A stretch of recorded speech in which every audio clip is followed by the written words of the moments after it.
Mga kalingap, muli po nating balikan ang unang vlog kina Jamaica. Dito po natin makikita at masasariwa kung ano ba ang kalagayan nila Jamaica nung hindi pa po sila lubos na natutulungan. Kaya po, sama-sama po nating sariwain ang dating kalunos-lunos na kalagayan nila Jamaica. Tao po.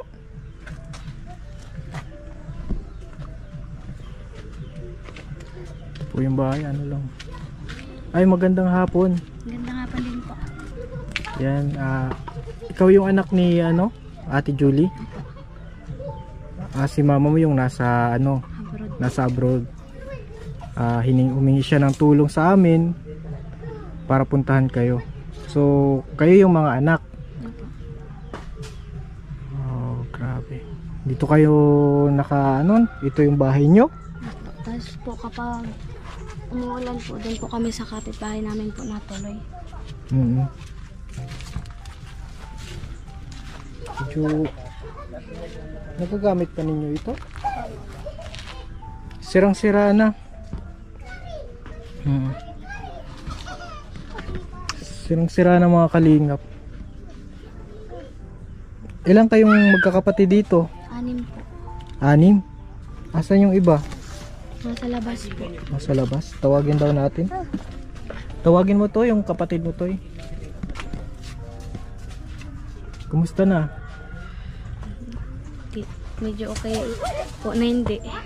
Medyo okay na hindi? Bakit? Kasi po arag po kayo na ang buhay mi. Kasi ganito yung sitwasyon. Sobrang sira na. Ilang taon ka na ba? 14 pa lang po sa October. 14 ka pa lang sa October. Anong pangalan mo nga? Jamaica po. Jamaica. So ikaw na yung nagtayo ng nanay sa mga kapatid mo. Ano po? Simula po nung nag-alis po si mama. Kailan pa umalis si mama mo? Magta-3 linggo pa lang po. 3 linggo. So ganito yung iniwan ni mama mo. Ano po? So ikaw yung mag-aalaga daw. May mga kalingap, may pa. May baby pa. Nakakapagpadala si mama mo? Hindi pa po. Medyo may medyo maisog po ang amo. Saka na 3 linggo pa man lang po si mama. Na 3 linggo, matapang yung amo. Ako po kami Paano kayo nabubuhay? Minsan po nakikikain po kami dyan sa kapitbahay po namin. Tas po, minsan naman po nakuha kami kina Kuya G po, nadipiyang ko. Kasi nagatas po ito eh. Nagatas pa siya. Anong gatas niya? Bear Brand po. Bear Brand? So, ilang na siya? Ilang taon na siya? Isa pa lang po. 1 year old, tapos kailangan ang gatas niya pang talaga. Kasi baka maging malnourished siya kapag ganun. Kumakain na din siya, no? Ano po? Kapag kain naman siya. So, ito pa yung mga inaalagaan mo. Ano po? Anong pangalan mo? Koiner po. Pangalan? Iya po. Koiner po. Hener? Iya po. Ikaw? Umon po. Umon Biga po. Omon? Ikaw naman? Wilson po. Wilson? Liliit pa, no? Sinong sunod sa'yo? Ito? Ano po? Umon po. Omon? Oo. Omon. Ito ang sunod sa'yo. So, buti naman nakakakain kayo. Di pa nga po kami nakain. Di pa kayo nakain ngayon? Minsan po naturog po kami, may laman po at tulak. Kasi po, mahirap talaga po ang buhay. Wala talaga kayo ngayon na grabe mga kalingap. So ano pa yung mga ano pa yung mga kulang ninyo? Anong pang mga pangangailangan nyo dito? Sumi po sang makahingi po ng tulong na mabigyan po kami ng higaan, kumot po sa kaunan, saka po mga damit po namin. Kasi po yung mga damit po namin nabasa po ng nung ulan, nung nagbagyo po. Kaya po yun, nagkaburulok po. Nabulok, nabasa So wala na kayong mga damit o mga talagang mga na din yung mga gamit nyo. So hindi pa pala sila kumakain. So Kasi pinapunta ako dito nung nanay mo. So nakilala ko siya kay ate, dun sa classmate. Dun sa classmate niya. Na talaga pala mga kalingap na ano ito. Sobrang nakakaawa na po ang kanyang kalagayan. So pag umuulan, nakikitulog sila kapag ano, nandito sila. Ayan, hindi pa pala nakain. Nag-almusal na kayo? Hindi pa po. Anong oras na ngayon? Mga kalingap, ano na po? Hindi pa kayo, wala kayong almusal mula kanina. Nag-ano lang nga po ako ng malunggay po. Malunggay? Naglaga ka ng malunggay? Opo. Nasaan yung malunggay? Nandun po, nasa may kawali po. Tingnan daw natin.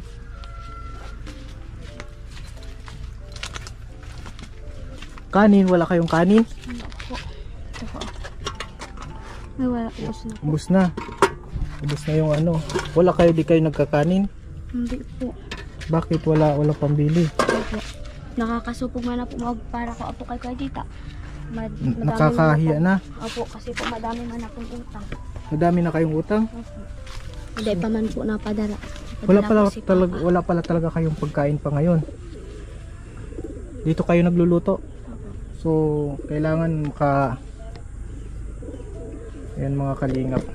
Wala pa po silang kain, almusalan. Alas 3 na po. Nasa alas 3 na din ng hapon. Wala silang almusalan, wala silang tanghalian. At nakakawa po yung sitwasyon ni ate. Kaya pala sabi nung OFW na yung nanay nila na andun sa ibang bansa ay gusto na niyang magpakamatay kasi hindi siya makapagpadala. Ganito yung sitwasyon niya ng mga bata, walang makain, talagang natin. Ngayon dadala kami ng ano, ng pagkain, ha, pagkain para may mga kalingap. Wala pa silang kain kaya kailangan natin. Babalik ako, ha, babalik kami, dadala kami ng ano, ng pagkain. Wala pa pong pagkain. Babalik po kami para bili ng pagkain na lang makakain. Or kahit mga lutong ulam muna. Siguro luto tsaka kanin. Ayan, ano to. Para may pagkain sila. Hindi pa sila nakain mga kalingap. So babalik kami. Ha. Bibili lang, ha. Sige po, salamat po. Ayan po mga kalingap, may dala kaming ano, nagpaluto kami. Kanin po ito, tapos ayan, ang ulam na lang po ay ano, dilata na lang po. Pakainin po natin muna sila kasi hindi pa sila naalmusal, alas 4, alas 3 mahigit na po. Jamaica, may dala kaming kanin, nagpaluto kami. Makakakain na kayo? Nasaan kayo makain? Dito na lang? Grabe mga kalingap, wala silang ano. Salamat po. Okay. Siyempre. Dito tayo makain. Ayan. Makain na kayo, Toy. Dami nang inaalagaan mo. Ate Jamaica. Nasaan na yung ulam? Sige. Yan po si Jamaica. Siya yung nag-aalaga sa mga kapatid niya. 1 year old pa lang ito. Anong pangalan niya? MJ po. MJ? Babae po. Kayo lang dalawang babae, ano? Kaya po nang hiram muna sila ng plato para makakain. So ibig sabihin, yan unang-una yung kakain, ano, mula pa kanina. Wala pang almusal, ano, tanghalian. So ngayon po mga 3:30 na po ang kain nila. At nagpaluto tayo ng kanin tsaka ulam. Mahirap po dito makahanap ng ano, mga karinderya. At least makakain na sila, mga kalingap.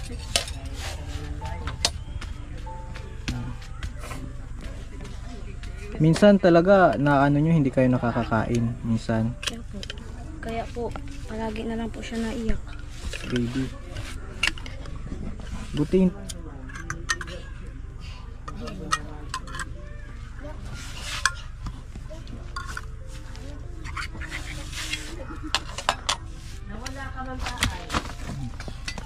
Halika na, Toy. Kain ka na.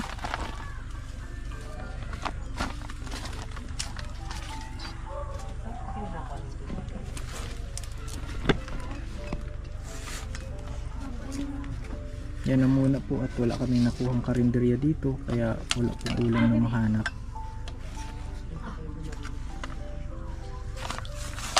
Ma-pray muna tayo ha bago magkain ha. Mamaya na, ma-pray muna tayo. Yan, marunong kayo mag-pray? Parang naiiyak si Ate Jamaica. Oh. Father, I pray sa family na ito na nawa pa, Father God, na maiyahon sila sa kahirapan, mawala yung kahirapan nila, maging masagana ang kanilang buhay, maayos ang kanilang pamilya. Pagpalain niyo po ang pagkain na ito sa pangalan ni Jesus. Amen. Ayan. Kain na. Kain na na.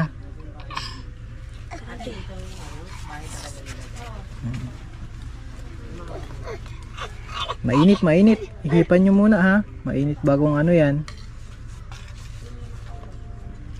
Hipan muna, mainit. Yan, hipan muna. Ikaw, Jamaica, kain ka na. Pagkatapos na lang po nila. Pagkatapos nila? Mag-aaral ka, Jamaica? Nagtigil na po. Nagtigil ka? Kasi po, ano po, kay nung nag-a-apply po si mama mag-abroad, napilitin pong walat po kami. Oo, iwan kayo. Opo. Tapos po, noon, iniwan na nga po itong mga kapatid ko po sa akin para maka-abroad nga po siya. Tapos yun po, napabayaan ko po yung pag-aaral ko, pati na po sila dahil ko na din po natin. Nag-iiyak si baby, gusto natin kumain. Sige, subuan natin siguro. Subuan mo ito. Buti mababait man yung mga kapatid mo. Nasunod man po. Nasunod naman sa'yo. Hipan mo ha, hipan mo. Hipan mo muna, mainit yan. Malakas man na din pala siyang kumain, ano? Okay. Ang importante may pagkain kayo. So pagbalik namin, ano nga yung hinihingi niyo sa amin? Yung ano? Mga kumot, ganyan. Tapos po, higaan po, tapos po, damit sana po namin. Damit, wala na kayong Pagkain po damit. namin. Pagkain. So ngayon, upload na si mama mo. Anong nangyari? Bakit daw, ano sabi niya sa'yo? So, sabi daw nga po niya ng pagpasensya na muna daw po siya. Kasi daw po, araw daw po kayo na nangyari sa buhay, may pagsubok lang daw po ini. Tatagan ko daw po ang loob ko. Maski mayo daw po siya, magtultul daw po ako. Mag-ayos ka, ano. So, ang nakakaalam talaga niya ikaw, ate. Oo. Yan po, kasama po namin yung classmate na asawa po ng kapatid po ng asawa ko. Yan. Si ate. Ate Reyna, ano po yung nangyari sa nanay nila na nag-abroad? Hindi ko kasi alam na na ganito din yung sitwasyon niya. Dati na kasi siyang humihingi sa akin din ng kunti lang daw na tulong man lang sana. Yun nga lang, kaso nga lang hindi ko yun maibigay talaga na lalo na sa financially baga. So yun, pinangako ko sa kanya na gagawin ko din naman sana ang para kumbaga gagawin ko ang lahat para makatulong sa kanila. Ayun nga, sinabi ko na ilalapit ko sila sa sa Kalingap. Kasi nga alam ko na mga sila tumutulong sila sa mga mahihirap na mga ganito na nangangailangan talaga. Deserve nilang tulungan. Kaya yun, nakita ko talagang talagang para sa akin deserve talaga silang tulungan. Yung nanay nila po, bakit sa Yung nanay nila sa abroad, hindi pa talaga totally na stable yun. Kasi magti 3 weeks pa lang siya doon. Ang umiiyak siya sa akin kagabi na ko siya, naka-video call ko siya. Humingi siya ng na gusto na niyang gumib up sa buhay niya. Yun yung sabi niya sa akin kasi nga daw, ang niya, magkakapera daw siya doon kapag alam mo yung magbibikti daw. Yun ang sabi niya sa akin. Sabi ko naman, wag mong gawin yun kasi mas mas kailangan ka ng mga bata kaysa sa ganun na makukuha nilang assistant para sa alam mo, namatay siya doon, pero ano ba, namatay siya doon, yun, may makukuha siya sa tulad ng sa OWA, mga ganun ba, Para sa mga bata. o para sa mga bata. Tapos para matapos na rin daw yung ano niya, yung paghihirap niya, yung na nararamdaman niya mula noon na nagkaroon siya ng ano problema ng mga ganito ba. Tapos iniwan pa niya yung mga anak niya dito na mag-isa, nakasama ito si Jamaica nga lang yung inaasahan niya. Yun. Oo. Tapos ano, yung ano doon, yung pinagtatrabahuhan niya, ano, kahit mahirap, sabi niya, kahit daw mahirap, pag aanahin daw niya, pagsusumika pa na magtrabaho siya, kahit na nahihirapan siya, third floor kasi yung bahay na napuntahan niya, tapos puro camera nga daw. Tapos yun nga, nung nag-try siyang mag-advance para sa mga bata, pero parang ano lang daw, deadma lang daw siya sa amo. Yung parang Kaya hanggang ganun. ngayon, ano, ito yung ini-stress niya na talagang Oo. gusto niya nang magpakamatay para magkapera. Yan yung inaano niya sa akin. Oo. Minimension niya yung anak. Kaya sabi niya, ano, mate, pwede bang bisitahin mo? O kaya kahit man lang daw yung kumot, mga ganito ba na ano. Tapos, yun nga, sa bata nga. Kasi yung mga pagkain nila na inaano daw dito, anong tawag doon to eh? Yung pinagkukunan sa tindahan lang daw. Tapos, sa tindahan lang. Tapos, ang pangako daw ata sa tindahan, kapag nakapagsahod na siya, halimbawa, babayaran niya yung si Kuya Jay daw na inaano, na minimension niya sa akin, Jay daw ang pangalan noon. Ayan, ubos na. Oh. Ito ate, may ano pa oh. May isa pang lata. Ba't di mo binuksan yung isang lata? Para po mamayang gabi pa po. Mamayang gabi. Grabe mga kalingap po. Inano niya po para meron silang dalawa po ang binili ko. Pinagkasya niya yung isa para mamayang gabi. Wala ka mong tinda na ito lang kang available. Opo. So ibig sabihin lahat ng pagbabudget nasa iyo na din. Yung pag-uutang nasa iyo na din ano. So nahihiya ka na din mangutang. Po. Ayaw mo na. No choice po eh. No choice. Kaya mga kalingap si Ate Jamaica, kawawa naman. So parang ikaw na din yung nanay ni MJ. Kasi lagi mo siyang karga-karga eh. Ate MJ, anong message mo dun sa nanay mong OFW?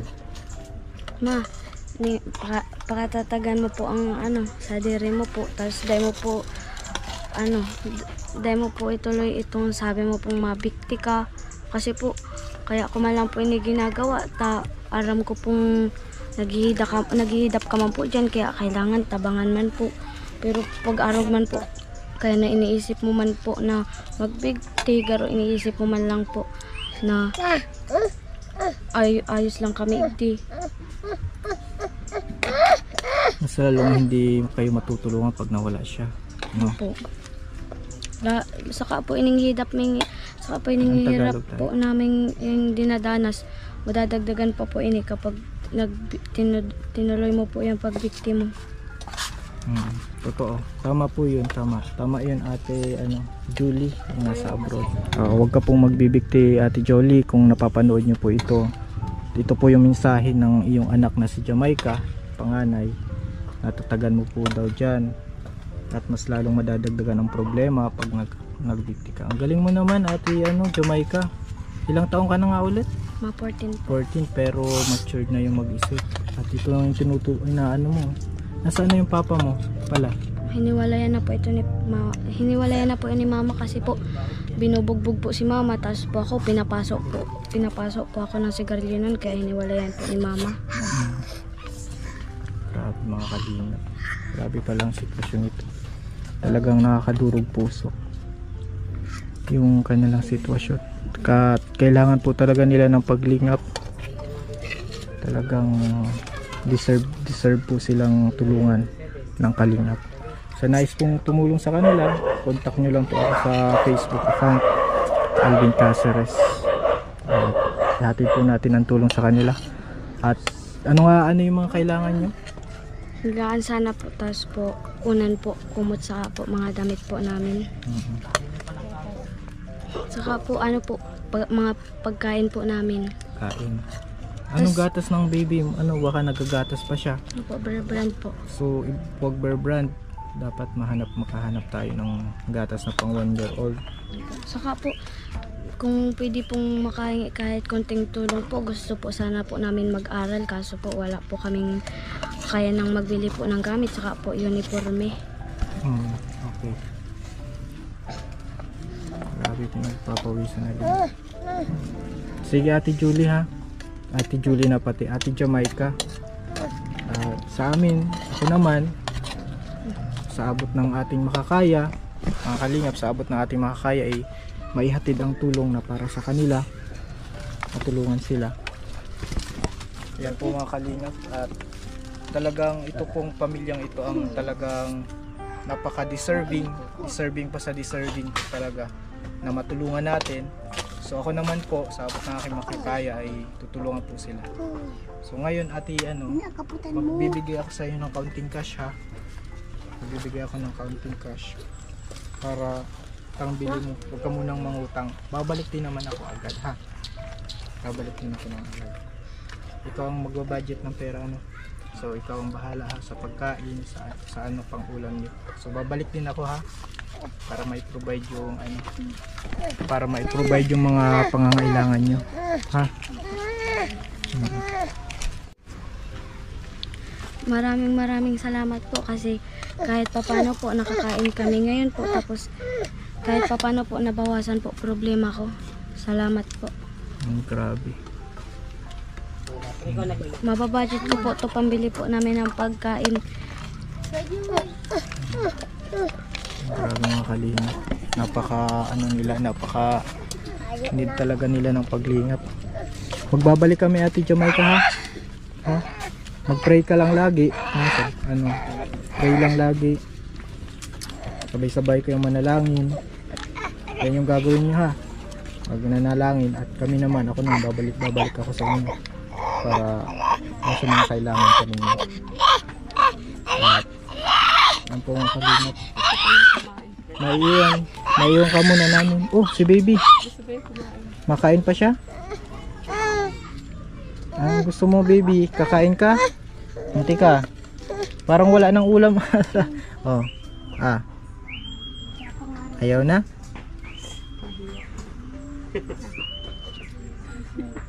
Dali na at ako ang masubo nito. Nahihiya ka? Oh, yan. Nguya. May pamunas ka ba dyan ate Tanggalin natin yung mga dumi niya, kanin niya sa para malinis siya. Meron ba kayo ditong tubig na Wala po, naigib lang po yung mga kapatid ko po dun sa bundok. Sa bundok pa yung ibigan nyo? Opo. Kaya din siguro hindi kayo nakakapaglaba Wala ditong malapit, talagang sa bundok talaga yung ibigan. Yan mo pa mga kalingap. So sige, pag-pray natin yung kalagayan niya ha. Salamat po. Sige. At babalik din kami ha. Kung mag-alala ha. Salamat po. Marami po. God bless ha, God bless. God bless din po.